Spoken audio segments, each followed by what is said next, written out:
Selamünaleyküm ukam. Yaxshimisiz? Yo, men sizni qabristonga kirib ketayotganingizni kuzatib, orqangizdan kelayotgandim. Kim oldiga keldingiz? Dadam oldilariga keladi. Dadam oldilariga. Vafot etganmilar? Necha yil bo'lgan vafot etganlariga? 8 yil bo'ldi. 8 yil. Siz bilan suhbatlassak bo'ladimi? Nimaga? Men xolis bir o'tib ketayotgan bir banda sifatida qabristonimda qarab, siz kirayotgan ekansiz, to'xtab, bu yosh yigit qabristonga kim oldiga ketyapti? O'zi yolg'iz deb izingizdan kelganim. Menga sizni ismi sharifingiz muhim emas, shart emas. Manzilingiz ham, turar joyingiz ham, dadangiz haqida suhbatlashmoqchi edim. Maylimi? Mayli. Qayerda o'tirib gaplashib olsak bo'ladi? Qo'yib o'tiramizmi?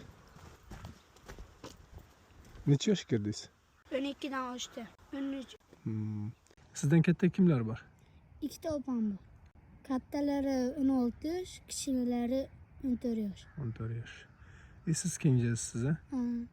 Opalaringiz, dadangizni eslaydimi? Ha. Nimadan vafot etgan ekan dadangiz?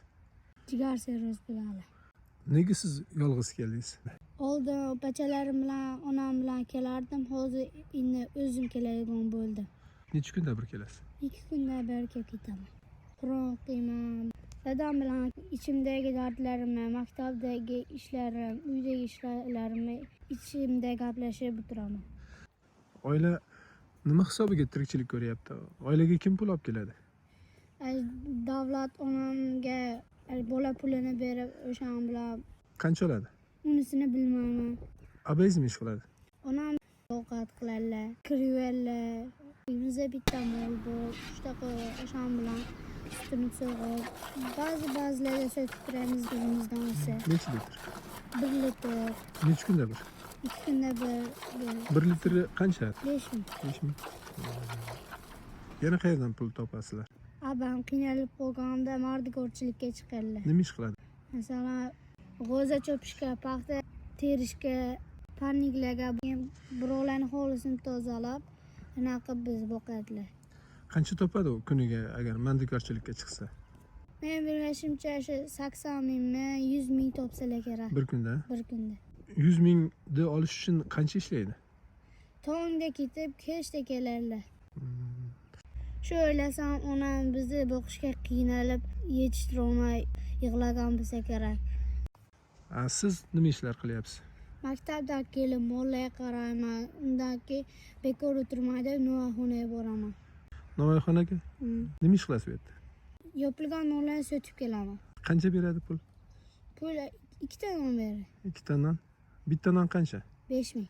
10 ming ishlaysa, necha soat bo'lasiz u yerda? Maktab kunlari maktabdan kelib boraman. Maktab yo'q kunlari ertalab borib, kechda qaytaman. Amaki qarasam, boshqa yo'l yo'q. Shundan keyin amaki onamning qo'ltig'iga kirib, qattiq madadkor bo'ldi. O'tgan yozda kanikulni qanday o'tkazdingiz? Yozda hisobotga kirib ishladim. U yerda siz kabi kichkina bolalar ham ishladimi? Yo'q, eng kichkinasi men edim. Qayerda joylashgan qizim? Shahar tarafda. Kilometrni bilmayman, velosipedda 1 soatlarda boraman. Nima ish qildingiz bu yerda? G'isht taqladim. Qancha oldingiz oylik? Ertalabdan kechgacha ishlasam 30 ming, agar obed qiladigan bo'lsam 20 ming. Obedda nima beradi? Makaron sho'rva, mastava, buni qilganda shakar choy ham berardi. Necha oy ishladingiz? 2 oy. Qancha yig'dingiz?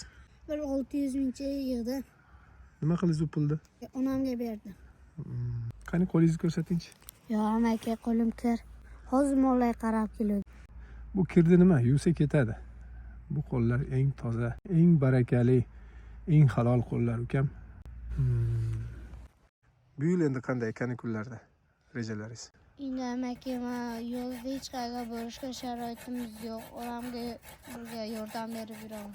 Opalarim endi ular qiz bola. Ba'zi kunlarda yakshanba kunlari onam bilan mardikorlikka chiqadilar. Qov qarindoshlar ham yordamlashib turadimi? Amaki, xolam, amalarim qarashib turishadi, lekin abam qancha og'ir bo'lsa hech kimdan yordam so'ramaydilar. Hozir yemasak ham, ichmasak ham molga suyamiz. Hamisha o'chimiz shu moldandir. har kuni ovqat qilasizlar? Ba'zida ko'zim qaynamagan kunlari rolton yeb turamiz. Rolton. Qancha turadi bitta rolton? 2000. 2000.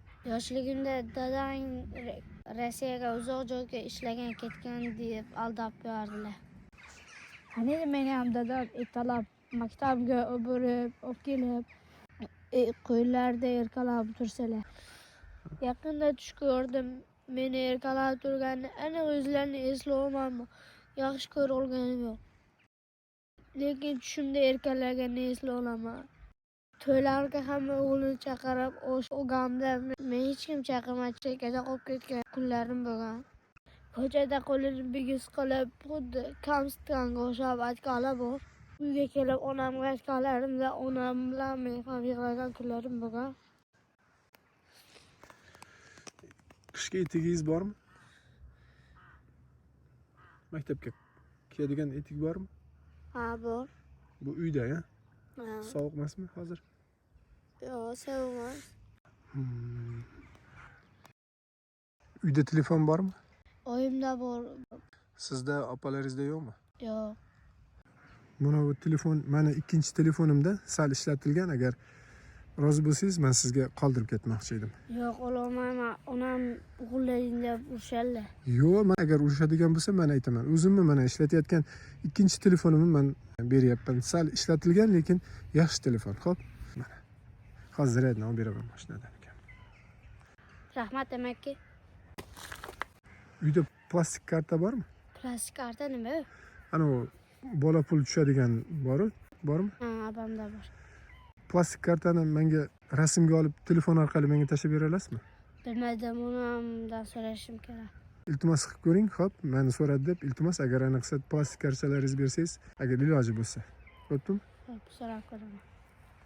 Kelgusidagi maqsadlaringiz qanday ekan? Maktab chiroyli o'qib, yaxshi kasblarni egallab, onam boshimda ko'tarib yuraman. Dunyodagi eng baxtli ona qilmoqchiman. Bunga so'z beraman, Xudo xohlasa. Assalomu alaykum. Assalomu alaykum. Yaxshimisiz? Charchamasdan. Ming bor uzrda. Bitta siz qabriston. Go'rkov, nazoratchi hammasi men zimmamda. Ha, siz Go'rkovsiz, a? Ha. Bu bolani tanisizmi? Taniyman, bu bolani otasi o'tgan. Ha. Oldin singlisi, onalari bilan birga kelardi. Endi hozir mana o'zi kelyapti, ko'raman. 2-3 kunda kelib otasidan xabar olib, qabrini tozalab, ashada duo patay qilib ketadi. Mana shunaqa. Siz nima uchun olyapsiz bu narsani? Men maqsadim mana ulg'ayyam kunlari, Ramazon oylari kelib qoldi. Kimdir agar lozim topsa, mana shu suhbatni oyat uchun, ibrat uchun qabul qilar degan maqsadda. Juda to'g'ri ish qilibsiz. Bu nafaqat bizni qishloqqa, butun O'zbekistonga ibrat bo'ladi. Mana bu bola haqiqatdan mana shu yerda otasini qumsab keladi, kelib ketadi. Men ko'p ko'raman, ko'cha-ko'yda ko'raman. Odobi ham yaxshi, boshlasa ham yaxshi. Men hech kimga nasihat qilmoqchi emasman, o'zim nasihatga zo'r odamman. Alloh ota-onani e'tiborli qilib qo'yibdi, e'zozlab qo'yibdi. Mana shu boladan ibrat olib, tirik ota-onangizni qadriga yetib, g'animat bilib, xizmatida bo'lib, rizoligini o'laylar, birodarlar. Endi shunga aytamanki, hammamiz ibrat olaylik, tiriklarning qadriga yetaylik, o'lganlarni izzat ikromini qilaylik hammamiz. Mana kelayotgan ro'za Ramazonni hayitlari, ayyomlar muborak bo'lsin. Kelasi yilga ham sog' salomat didor ko'rish nasib etsin. Alloh hammamiz iymonimizni butun. Amin. Allohu akbar. Rahmat sizga, Hoji bobo. Mayli, sog' bo'ling.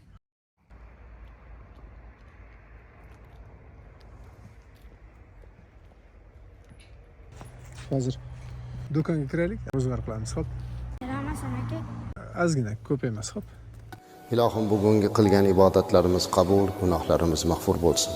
Rasulimiz alayhi salatu vassalam ota haqida bir ajib hadis aytgan ekanlar.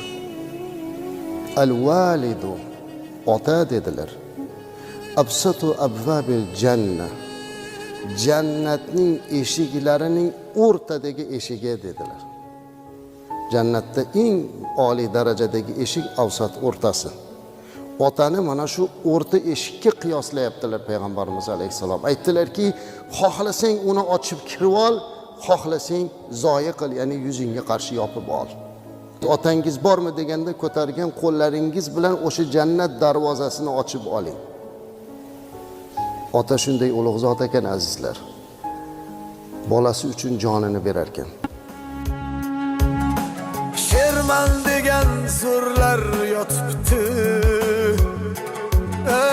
Topganlari bir uyum tuproq. Boshlarida bir toshdan bo'lar. Na bir soya, na bitta giyoh. Yer uzun sen yerda